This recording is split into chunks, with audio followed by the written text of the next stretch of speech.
Sampai muncul di media itu no viral, no justice. No viral, no attention, no justice. Nah, macam-macam lagi istilahnya. Apa viral dulu baru kemudian cepat gerakannya. Irjen Purnawirawan Rikwanto, anggota Komisi 3 DPR RI, sempat menyoroti soal lamanya penanganan kasus penganiayaan anak bos toko roti terhadap karyawan saat rapat Komisi 3 DPR RI dengan Kapolres Jaktim, Kombes Polisi Nicholas Ari, Selasa 17 Desember 2024. Sedikit saya konfirmasi ke Pak Kapolres, ini pelaku ini kasat mata terlihat dia sakit jiwa atau apa sih?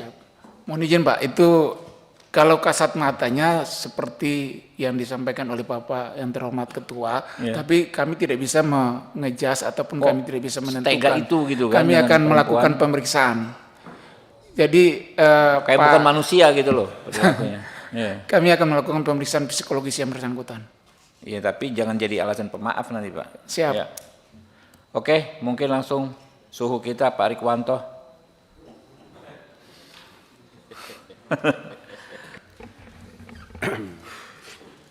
Terima kasih pimpinan. Saya ke Pak Kapolres dulu ya.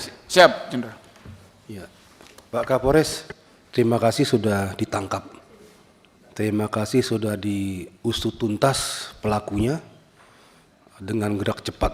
Saya lihat videonya di YouTube proses penangkapannya sampai saat ini sudah ditahan ya. Ya, akhirnya tertangkap juga. Akhirnya bisa ditangkap juga.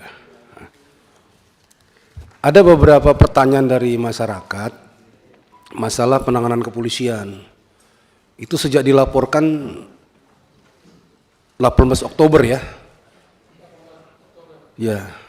Dan tertangkap 16 Desember. Ya, kurang lebih 2 bulan. Padahal itu penganiayaan kalau dikategorikan luka tadi itu ya, kategori yang ringan tapi bisa juga berat. Kalau dia pingsan dirawat jadi berat itu. Ya, tapi apapun yang terjadi dari videonya terlihat bahwasanya itu berat ya, karena dilempar pakai segala macam, kena badannya bahkan yang vital. Ya, bisa efeknya lebih jauh lagi kalau tidak dihentikan. Dan jadi pertanyaan masyarakat itu kan, kenapa kasus yang tanda petik sederhana seperti itu, lukanya ada, saksinya ada, barang buktinya ada, kemudian TKP-nya juga ada, lengkap, ya, dan lain sebagainya, termasuk videonya juga ada, kok sampai 2 bulan begitu. Saya tadi lihat penyelidikannya hampir 1 bulan, terus penangkapannya hampir 1 bulan juga, itu pun setelah viral. Nah ini jadi catatan juga, seharusnya itu bisa lebih cepat lagi ya. Kalau saya berpikir sebagai anggota Polri dahulu, kalau kita fokus kejadian itu langsung ditangani, 3 sampai seminggu itu, 3 hari sampai seminggu selesai itu. Ya, itu kasus nyata dan kelihatan dan terbuka. Tinggal gercepnya anggota itu. Nah ini jadi pertanyaan masyarakat juga, ya, koreksi juga untuk kepolisian, terutama Jakarta Timur. Ya, jadi yang seperti itu seharusnya cepat geraknya. Sampai muncul di media itu no viral, no justice. No viral, no attention, no justice. Nah, di macam-macam lagi istilahnya. Apa viral dulu baru kemudian cepat gerakannya. Ini juga pelajaran bagi kepolisian di tempat-tempat yang lain. Ya, apapun kasusnya, siapapun pelapornya, itu perlakuannya sama di muka hukum.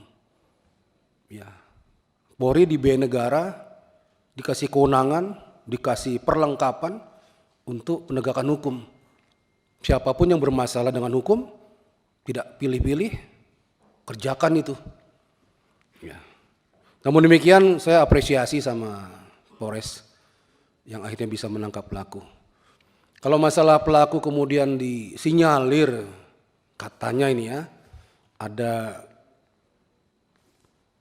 perkembangan pemikirannya agak terbelakang, itu jangan diterima mentah-mentah. Ya, harus diobservasi dulu kalau memang perlu. Di tempat yang ditentukan, baru disimpulkan oleh pihak yang punya keahlian tentang itu. Ya, kalau tidak, berlakukan dia seperti orang-orang atau pelaku atau tersangka pada umumnya. Ya, melakukan penganiayaan berat, ya hukumannya ada. Ini koreksi saja kepada Jakarta Timur dan kepada seluruhnya anggota kepolisian. Jangan pilih-pilih dalam menangani kasus, jangan nanti-nanti. Kalau prinsip saya itu makin cepat ditangani, makin cepat terungkap. Karena semuanya mesti segar. Terlalu lama makin kabur, ada distorsi.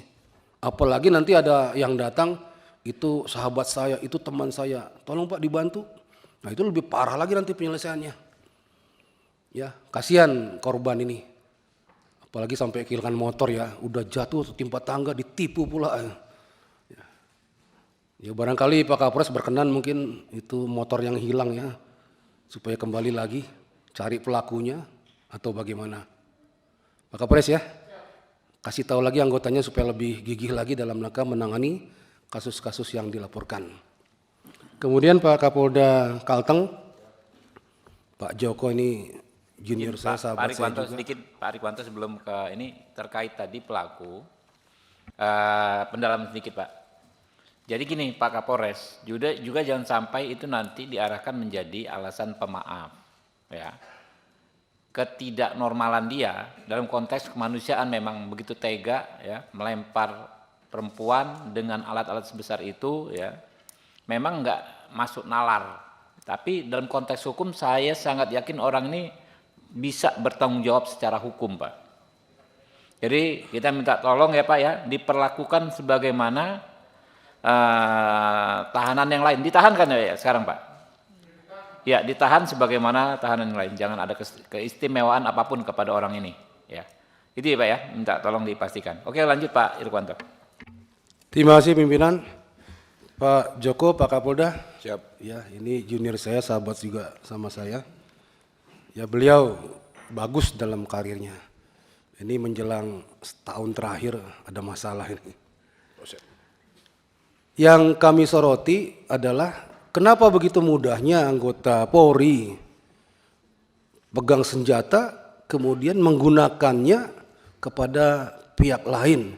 Ya kalau kita lihat ceritanya tadi itu mudah saja dia putar sana, totot tor. Putar lagi toto dor, ini nggak umum, ya mafioso aja nggak begitu mungkin. Ini anggota Polri kok seperti itu? Ada apa di situ? Coba digali, gali kembali, bukan hanya kepada tersangka yang sekarang, tapi kepada anggota seluruhnya. Ya, tadi disampaikan oleh Pak Kapolda, yang bersangkutan terdeteksi ada pakai sabu, gitu ya. Tapi saya lihat ini pemeriksaannya. Setelah 10 hari kemudian ditemukan sabu. Kan dia ditentukan sebagai tersangka itu setelah seminggu lebih ya. Tapi diambil urinnya mungkin darahnya ada sabu ya. Nah pada waktu melakukan ada sabu nggak di situ? Ya ini kan setelah ditangkap dicek ada sabunya. Waktu melakukan ada sabunya nggak? Atau ada cerita dia rutin menggunakan sabu? Ya pemasoknya dari mana? Belinya dari mana? Bagaimana dia menggunakannya?